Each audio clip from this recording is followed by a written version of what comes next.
নমস্কাৰ এই মুহূৰ্তত আহি পৰিছে ৰাজ্যখনৰ বাবে খন্দিয়াৰ কেইবাটাও বিগ ব্ৰেকিং নিউজ। আজি 20 জুন অসমৰ লগতে ভাৰতৰ বিভিন্ন প্ৰান্তৰ পৰা এনে ধৰণৰ খবৰসমূহ নিতৌ চাবৰ কাৰণে চেনেলটো সাবস্ক্ৰাইব কৰি ভিডিঅ'টোত এটা লাইক কৰি দিব। এই মুহূৰ্তত জনাই আছো এটা ব্ৰেকিং নিউজ। চৰকাৰে উচ্ছেদিতক মাটিৰ পট্টা দিয়ক, অন্যথা বন্ধ কৰি দিয়া হ'ব ৰাষ্ট্ৰীয় ঘাইপথ তথা ৰেলপথ। এই হুংকাৰ প্ৰদান কৰিছে আমছুৱে। এই মুহূৰ্তত জনাই আছো বিগ নিউজ। এবাৰ চৰকাৰক উভতি ধৰিছে আমছুৱে। আমছুৱে কৈছে যে চৰকাৰে উচ্ছেদিতক মাটিৰ পট্টা দিয়ক। আজি পুঁজিপতি গোষ্ঠী বনিয়া গোষ্ঠীয়ে হাজাৰ হাজাৰ বিঘা মাটি দখল কৰি আছে আৰু সেইসকলৰ গাত হাত দিবলৈ সাহস নাই। মুখ্যমন্ত্ৰীয়ে ভয় খায়। শীঘ্ৰে মুখ্যমন্ত্ৰীয়ে এই বৈষম্যমূলক নীতি পৰিহাৰ কৰক। এই মন্তব্য কৰিছে আমছুৱে। সংখ্যালঘু বিধায়কসকলে মনে মনে থাকি যিদৰে চাই আছে, ইয়াৰ হিচাপ 2026ত লোৱা হ'ব। সময় থাকোঁতেই সংখ্যালঘু বিধায়কসকলৰ ৰাজপথত ওলাই আহক। মুখ্যমন্ত্ৰীয়ে শীঘ্ৰেই মুছলমান বিদ্বেষী নীতি পৰিহাৰ কৰক। সংখ্যালঘু ভূমিহীন লোকক মাটিৰ পট্টাৰ ব্যৱস্থা কৰক। উচ্ছেদ কৰা লোকসকলক শীঘ্ৰেই পুনৰ সংস্থাপন দিয়ক। আজি উচ্ছেদৰ সময়তে এবটল পানী দিয়া হোৱা নাই, খোৱা খাদ্য দিয়া হোৱা নাই। প্ৰয়োজনত ৰাষ্ট্ৰীয় ঘাইপথ ৰেলপথ স্তব্ধ কৰি অসম স্তব্ধ কৰি দিয়াৰ হুংকাৰ প্ৰদান কৰিছে আৰু লগতে ভয়াৱহ আন্দোলনেৰে অসম কঁপোৱাৰ হুংকাৰ প্ৰদান কৰিছে এইবাৰ আমছুৱে। আজিৰ সন্ধিয়াৰ পৰৱৰ্তী ডাঙৰ খবৰ হৈছে ধুবুৰী চহৰত এবাৰ নিষিদ্ধ বিশেষ মাংস। মুখ্যমন্ত্ৰী হিমন্ত বিশ্ব শৰ্মাই এক বৃহৎ ঘোষণা কৰা হৈছে। এতিয়াৰ পৰা ধুবুৰী চহৰত বিশেষ মাংস সম্পূৰ্ণৰূপে নিষিদ্ধ কৰা হৈছে। এটা বিগ ব্ৰেকিং নিউজ এই মুহূৰ্তত জনোৱাৰ চেষ্টা কৰিছো। ধুবুৰী চহৰত কোনেও ব্যৱহাৰ কৰিব নোৱাৰিব গো মাংস। গো সুৰক্ষা বিধেয়কক লৈ প্ৰশাসনক কঠোৰ হোৱাৰ নিৰ্দেশনা দিয়া হৈছে। এটা বিগ ব্ৰেকিং এই মুহূৰ্তত জনোৱাৰ চেষ্টা কৰিছো। গো সুৰক্ষা বিধেয়কক লৈ প্ৰশাসনক কঠোৰ হোৱাৰ নিৰ্দেশনা দিয়া হৈছে। মন্দিৰৰ পৰা 5 কিলোমিটাৰ ভিতৰত কোনেও দিব নোৱাৰিব কুৰবানী। এটা গুৰুত্বপূৰ্ণ খবৰ এই মুহূৰ্তত এমএছ লাইভৰ দৰ্শকসকলৰ বাবে লৈ অহাৰ চেষ্টা কৰিছো। সমগ্ৰ ঘটনাবোৰ নামঘৰ মন্দিৰৰ 5 কিলোমিটাৰ ভিতৰত সংঘটিত হৈছে বুলি মন্তব্য কৰিছে মুখ্যমন্ত্ৰী হিমন্ত বিশ্ব শৰ্মাই। আৰু যাৰ বাবেই মন্দিৰ নামঘৰৰ 5 কিলোমিটাৰ ভিতৰত কুৰবানী দিয়া নিষেধাজ্ঞা জাৰি কৰা হৈছে। ঈদৰ সময়ত 5 কিলোমিটাৰ ভিতৰত কোনো ব্যক্তিয়ে এই কাম কৰিলে লোৱা হ'ব কঠোৰ ব্যৱস্থা। ইতিমধ্যে ঘোষণা কৰিছে এই কথা ৰাজ্যৰ মুখ্যমন্ত্ৰী ডক্টৰ হিমন্ত বিশ্ব শৰ্মাই। আজিৰ সন্ধিয়াৰ পৰৱৰ্তী গুৰুত্বপূৰ্ণ খবৰ হৈছে এবাৰ ভিজিআৰ আৰু পিজিআৰ ভূমিত সন্দেহজনক লোকে কৰি আছে বসবাস। শীঘ্ৰেই এই ঠাইকেইখনত চলিব বৃহৎ অভিযান। তালিকা সাজু কৰিবলৈ ইতিমধ্যে মুখ্যমন্ত্ৰীৰ তৰফৰ পৰা আয়ুক্তক নিৰ্দেশনা দিয়া হৈছে। এটা বিগ ব্ৰেকিং এমএছ লাইভৰ দৰ্শকসকলৰ বাবে লৈ অহাৰ চেষ্টা কৰিছো। এবাৰ ভিজিআৰ পিজিআৰ ভূমিত সন্দেহজনক লোকে কৰি আছে বসবাস। ভিজিআৰ আৰু পিজিআৰ মাটিত শীঘ্ৰেই চলোৱা হ'ব ছাৰ্ভে। তালিকা সাজু কৰিবলৈ আয়ুক্তক নিৰ্দেশ দিছে এইবাৰ মুখ্যমন্ত্ৰী হিমন্ত বিশ্ব শৰ্মাই। 3টা প্ৰজন্ম থাকিলে কোনো অজনজাতি অনুসূচিত জাতিৰ লোকে মাটি দখল কৰিব নোৱাৰিব। সন্দেহজনক লোকে দখল কৰি আছে ট্ৰাইবেল বেল্টৰ মাটি বাৰীক লৈ ডাঙৰ ঘোষণা কৰিছে ৰাজ্যৰ মুখ্যমন্ত্ৰী হিমন্ত বিশ্ব শৰ্মাই। পৰৱৰ্তী গুৰুত্বপূৰ্ণ খবৰ হৈছে আকৌ এয়াৰ ইণ্ডিয়াৰ বিমানত এক অঘটন সংঘটিত হৈছে। লগে লগে যাত্ৰীসকলৰ মাজত হাহাকাৰ পৰিৱেশৰ সূচনা হৈছে। কালিকা লাগিছে নেকি এইবাৰ এয়াৰ ইণ্ডিয়া বিমানত পুনৰবাৰ অঘটন সংঘটিত হৈছে। এয়াৰ ইণ্ডিয়াৰ বিমানত উৰণত বাধা এয়াৰ ইণ্ডিয়াৰ বিমানখন মৌমাখিৰ বাবে চেন্নাইত বিমান উৰণত সমস্যাৰ সৃষ্টি হৈছে। লগে লগে যাত্ৰীসকলৰ মাজত আতংকৰ সৃষ্টি হৈছে। বাছৰ ভিতৰত আবদ্ধ হৈ পৰিছে যাত্ৰীসকল। মৌমাখি আৱৰি ধৰিছে এয়াৰ ইণ্ডিয়াৰ বিমানখনৰ। তাৰ পাছতে বিমানত অঘটন, উৰণত বাধাৰ সৃষ্টি হৈছে বুলি ইতিমধ্যে জানিব পৰা গৈছে। আন এটা ডাঙৰ খবৰ হৈছে এবাৰ চৰকাৰী ভূমিত অবৈধভাৱে দখল কৰি বসবাস কৰিলেই উচ্ছেদ হ'বই। কিন্তু উচ্ছেদ কৰাৰ আগতে তদন্ত হ'ব লাগে যে সেই ঠাই তেওঁলোকে কিয় দখল কৰিছিল, কলিয়াবৰত অসম জাতীয়তাবাদী যুৱ ছাত্ৰ পৰিষদৰ কেন্দ্ৰীয় সভাপতি পলাশ চাংমাই এইদৰে মন্তব্য কৰা পৰিলক্ষিত হৈছে। আমি জনাই গৈছো আজিৰ সন্ধিয়া আৰু এটা বিগ ব্ৰেকিং এটা ৱাৰ্ড আপডেট এই মুহূৰ্তত জনোৱাৰ চেষ্টা কৰিছো। এইবাৰ ডনাল্ড ট্ৰাম্পে দিছে 2 সপ্তাহৰ ডেডলাইন। ৰাছিয়াই কলে ফুলতো আমেৰিকাই এই কাম নকৰিব। দক্ষিণ ইজৰাইলক লক্ষ্য কৰি লৈছে ইৰাণৰ বেলিষ্টিক মিছাইলে।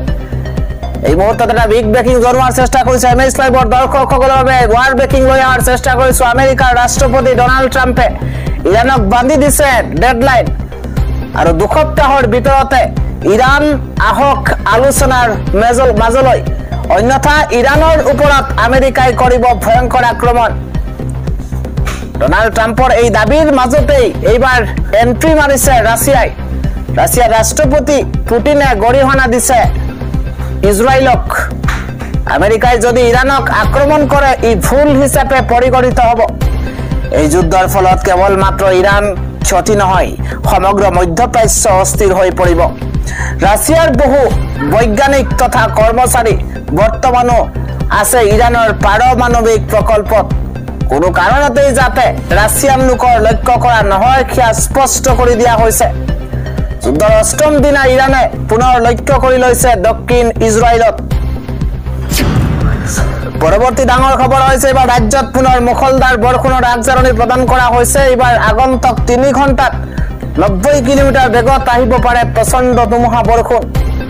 এটা ডাঙৰ খবৰ ৱেডাৰ আপডেট জনোৱাৰ চেষ্টা কৰিছো। ৰাজ্যৰ ভিন্ন প্ৰান্তত আকাশ ঘাইকৈ ডাৱৰীয়া হৈছে আৰু তাৰ মাজতে আঞ্চলিক বতৰ বিজ্ঞান কেন্দ্ৰৰ তৰফৰ পৰা আগন্তুক 3 ঘণ্টাত ৰাজ্যৰ ভিন্ন প্ৰান্তত মুখলধাৰ বৃষ্টিপাতৰ আগজাননী প্ৰদান কৰিছে বৰঝাৰস্থিত আঞ্চলিক বতৰ বিজ্ঞান কেন্দ্ৰই। কেৱল সিমানেই নহয়, 90 কিলোমিটাৰ বেগত আহিব পাৰে প্ৰচণ্ড ধুমুহা আৰু বৰষুণ। জনাই আছো আন এটা ডাঙৰ খবৰ। এবাৰ ৰেল বিভাগৰ কৰ্মচাৰী হিতেশ চৰকাৰে চৰকাৰী আৱাসত যুৱতীৰ সৈতে কৰিছে কুকাণ্ড। যুৱতীগৰাকীক কৌশলেৰে মাতি নি নিজৰ চৰকাৰী আৱাসত কুকাণ্ড কৰাৰ গুৰুতৰ অভিযোগ উত্থাপন হৈছে। 29 মেত এইগৰাকী হিতেশ চৰকাৰে সংঘটিত কৰিছে এই কাণ্ড। যুৱতীগৰাকীক নিজ ভনীয়েকৰ লগত লগ কৰাই দিয়াৰ চলেৰে অপকৰ্ম কৰাৰ গুৰুতৰ অভিযোগ উত্থাপন কৰিছে। সমগ্ৰ ঘটনা লুকুৱাই ৰখাৰ বাবে যুৱতীগৰাকীক ভাবুকি প্ৰদান কৰিছে হিতেশ চৰকাৰ নামৰ এইগৰাকী ব্যক্তিয়ে। অৱশেষত 7 জুনত যুৱকজনৰ বিৰুদ্ধে হোজাই থানাত এজাহাৰ দাখিল কৰিছে ভুক্তভোগী যুৱতীগৰাকীয়ে। অৱশেষত স্থানীয় ৰাইজৰ তৎপৰতাত গোচৰ পঞ্জীয়ন কৰিছে আৰক্ষীয়ে। বিগ ব্ৰেকিং এই মুহূৰ্তত বৰ্তমান পলাতক অৱস্থাত আছে লম্পট হিতেশ চৰকাৰ। হোজাইত সংঘটিত হৈছে এই জঘন্য ঘটনা। আন এটা গুৰুত্বপূৰ্ণ খবৰ হৈছে এইবাৰ শিৱসাগৰৰ ONGCত নিৰ্গমন হৈ আছে গেছ। বাতৰি কৰিবলৈ যোৱা সাংবাদিকৰ আগত নিৰাপত্তাৰক্ষীৰ এবাৰ উদ্ভণ্ডালি কাঢ়ি লৈছে এইবাৰ সাংবাদিকৰ কেমেৰা। এটা বিগ ব্ৰেকিং এই মুহূৰ্তত জনোৱাৰ চেষ্টা কৰিছো। শিৱসাগৰত ONGCৰ নিৰাপত্তাৰক্ষীৰ উদ্ভণ্ডালি দেখিবলৈ পোৱা গৈছে। ONGCত নিৰ্গমন হৈ আছে গেছ আৰু বাতৰি কৰিবলৈ যোৱা সাংবাদিকৰ আগত নিৰাপত্তাৰক্ষীৰ উদ্ভণ্ডালি দেখিবলৈ পোৱা গৈছে। সাংবাদিকৰ কেমেৰা পৰ্যন্ত কাঢ়ি লোৱাৰ চেষ্টা চলোৱা হৈছে। সংবাদ মেললৈ যোৱা সাংবাদিকক অপদস্থ নিৰাপত্তাৰক্ষীৰ। পূৰ্বাঞ্চল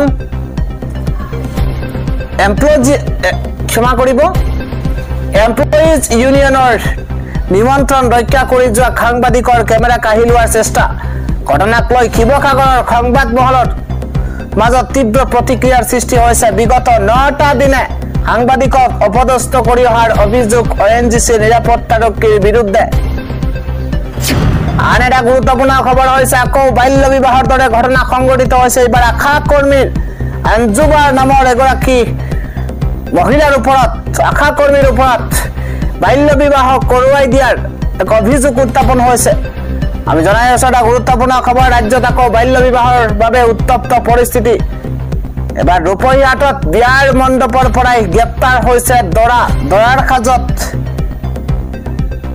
কেফাইদুল্লাহ পাবলগীয়া হল থানা। এইবাৰ মায়ঙৰ দৰা কেফাইদুল্লাহ ৰূপহীহাটত গ্ৰেপ্তাৰ কৰা হৈছে। ৰূপহীহাট আৰক্ষী থানাৰ অন্তৰ্গত বৰণগুৰি গাঁৱত চলি আছিল বাল্য বিবাহ, যিটো সময়ত চৰকাৰে বাল্য বিবাহ সম্পূৰ্ণ নিষেধ কৰিছে। বাল্য বিবাহৰ প্ৰতি চৰকাৰ এই মুহূৰ্তত খৰব হৈ পৰিছে আৰু সেই সময়তে দেখিবলৈ পোৱা গৈছে পুনৰ বাল্য বিবাহৰ দৰে ঘটনা সংঘটিত হৈছে 14 বছৰীয়া কইনাৰ বয়স বঢ়াই কৰি লোৱা হৈছিল 18 বছৰ আহকৰ্মী আঞ্জুমা খাতুনে 5000 টকাৰ বিনিময়ত কইনাৰ বঢ়াইছিল বয়স ৰূপহীহাট আৰক্ষীয়ে অব্যাহত ৰাখে এই মুহূৰ্তত তদন্ত আন এটা বিগ ব্ৰেকিং নিউজ হৈছে আজি ৰেচন সংগ্ৰহ কৰাৰ অন্তিম তাৰিখ আজি সংগ্ৰহ কৰক আপুনি ৰেচন অনাগত 3 মাহলৈ আপুনি নাপাব ৰেচন বা বিগ ব্ৰেকিং এই মুহূৰ্তত জনোৱাৰ চেষ্টা কৰিছো ৰেচন সংগ্ৰহৰ আজি অন্তিম তাৰিখ সুলভ মূল্যৰ দোকানলৈ গৈ আপুনি আজি সংগ্ৰহ কৰক 3 মাহৰ চাউল আপুনি লাভ কৰিব 105 কেজি কৈ চাউল আজি সংগ্ৰহ কৰক আপুনি আজি শেষ দিন একেলগে লাভ কৰিব আপুনি 15 কেজি কৈ চাউল অন্তদয়া অন্ন যোজনাৰ অধীনত 105 কিলোগ্ৰাম চাউল পাব হিতাধিকাৰীয়ে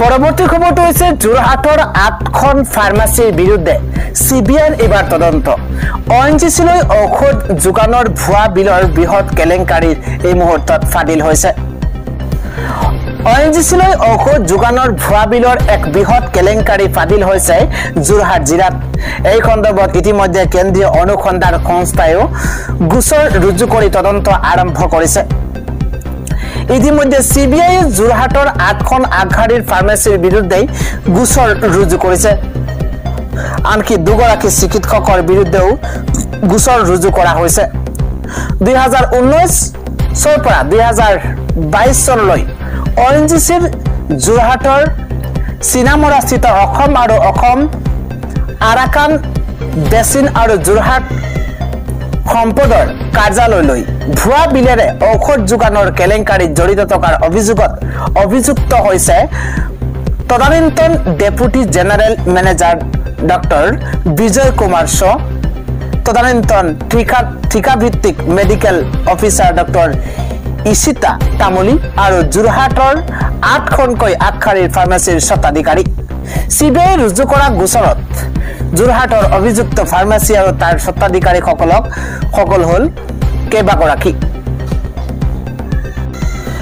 উল্লেখযোগ্য যে 2023 চনত যোৰহাট জিলাৰ চিনামাৰীস্থিত ONGC-ৰ অসম আৰু অসম আৰাকান বেচিন আৰু যোৰহাট সম্পদৰ চিকিৎসা বিভাগত পোহৰলৈ অহা এটা কেলেংকাৰীত অভিযুক্ত হৈছিল তদানীন্তন চিকিৎসা বিভাগৰ ডেপুটি জেনাৰেল মেনেজাৰ ডক্টৰ বিজয় কুমাৰ শ্ব লগতে আন কেইবাগৰাকী আৰু সেইবাৰো প্ৰায় 19 লক্ষাধিক টকাৰ ভুৱা চিকিৎসা বিলক লৈ সিবিআইত ৰুজু হৈছিল গোচৰ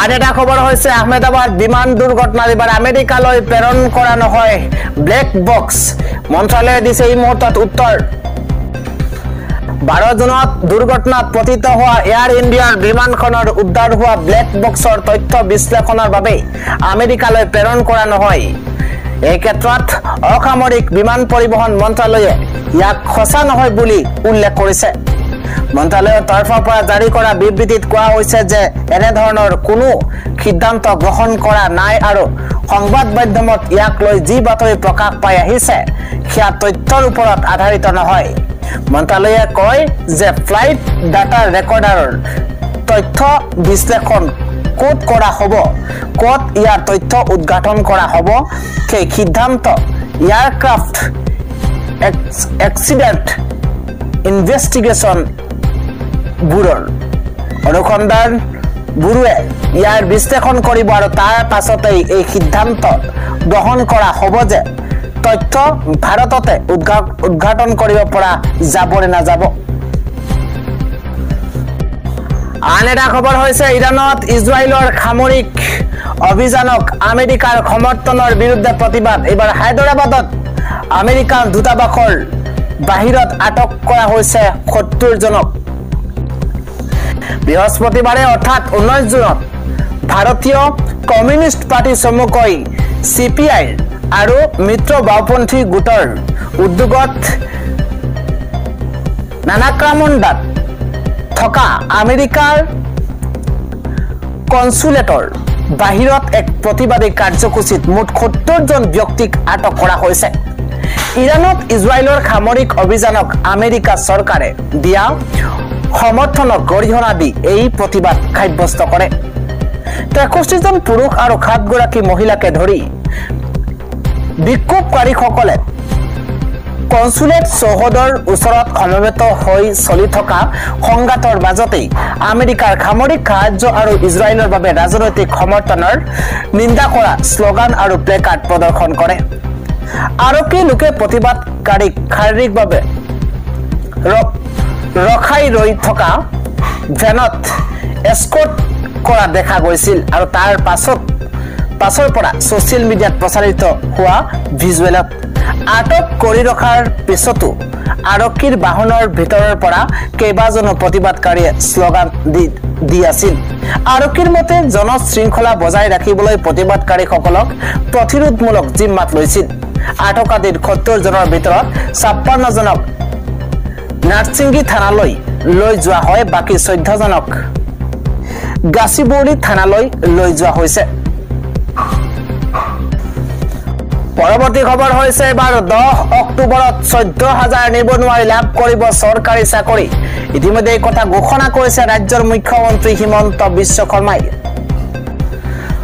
মুখ্যমন্ত্ৰী ডক্টৰ হিমন্ত বিশ্ব শৰ্মাই বৃহস্পতিবাৰে ঘোষণা কৰে যে ৰাজ্য চৰকাৰে বিভিন্ন বিভাগত 14000 যুৱক যুৱতীক নিযুক্তিৰ বাবে 10 অক্টোবৰৰ পৰা মেগা নিযুক্তি অভিযান আৰম্ভ কৰিব পশু চিকিৎসা পৰ্যটন আৰু শিক্ষা খণ্ডৰ 481 জন নতুন নিযুক্তিপ্ৰাপ্তক নিযুক্তিপত্ৰ আনুষ্ঠানিকভাৱে বিতৰণৰ সময়তে এই কথা ঘোষণা কৰা হৈছে মুখ্যমন্ত্ৰী ডক্টৰ হিমন্ত বিশ্ব শৰ্মাই কয় যে 1 লাখৰো অধিক চৰকাৰী নিযুক্তি প্ৰদানৰ প্ৰতিশ্ৰুতি পূৰণ কৰাৰ পিছত আমি স্বচ্ছ মেধাভিত্তিক প্ৰক্ৰিয়াৰ জৰিয়তে 10 অক্টোবৰৰ ভিতৰতে মুঠ 1.60 লাখ মুঠ নিযুক্তিৰ লক্ষ্যৰে আগবাঢ়িছো এই অনুষ্ঠানৰ সময়তে 443 জন পশু চিকিৎসা ক্ষেত্ৰ সহায়ক 12 জন পৰ্যটন উন্নয়ন বিষয়া 23 জন ডায়েট প্ৰবক্তা আৰু 3 জন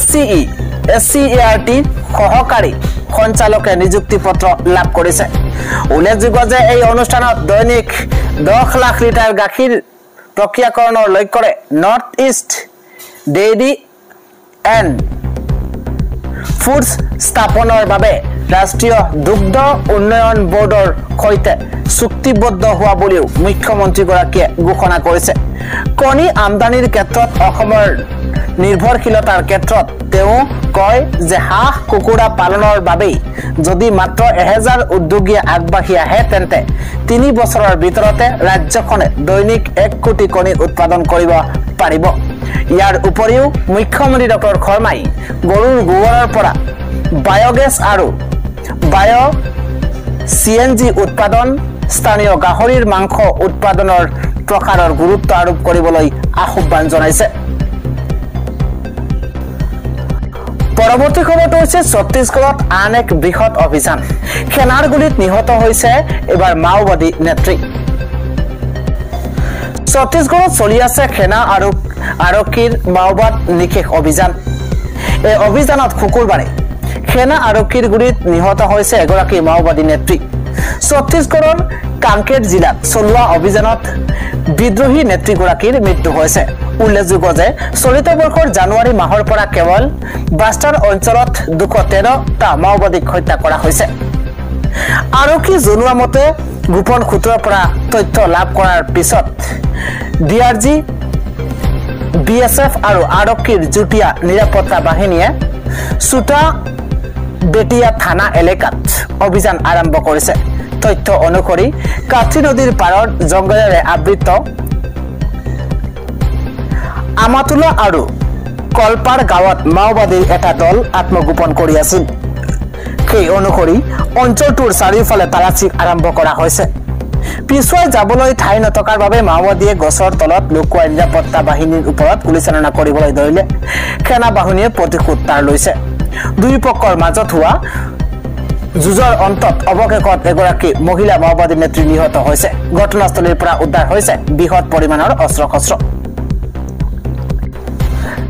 আন এটা খবৰ হৈছে অসম কংগ্ৰেছৰ প্ৰচাৰত 5000 ইছলামিক দেশৰ ছ'চিয়েল মিডিয়া একাউণ্ট জড়িত থকাৰ অভিযোগ তুংগত উঠিছে মুখ্যমন্ত্ৰী ডক্টৰ হিমন্ত বিশ্ব শৰ্মা আৰু কংগ্ৰেছৰ মাজত বাক বিতণ্ডা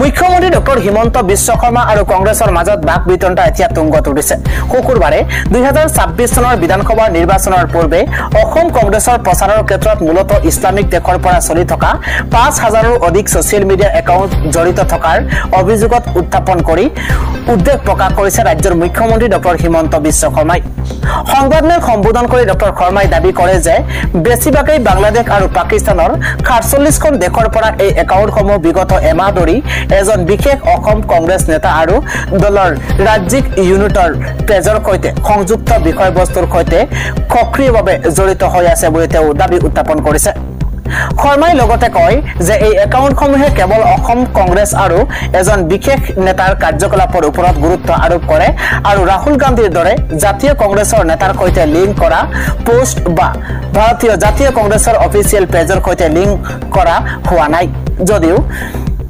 মুখ্যমন্ত্ৰী নেতাগৰাকীৰ নাম স্পষ্টকৈ উল্লেখ নকৰিলেও তেওঁৰ এই মন্তব্যত 2025 চনৰ মে মাহৰ অসম প্ৰদেশ কংগ্ৰেছ কমিটিৰ সভাপতি হিচাপে নিযুক্তি পোৱা গৌৰৱ গগৈৰ কথা উল্লেখ কৰিছে সেয়া স্পষ্ট হৈ পৰিছে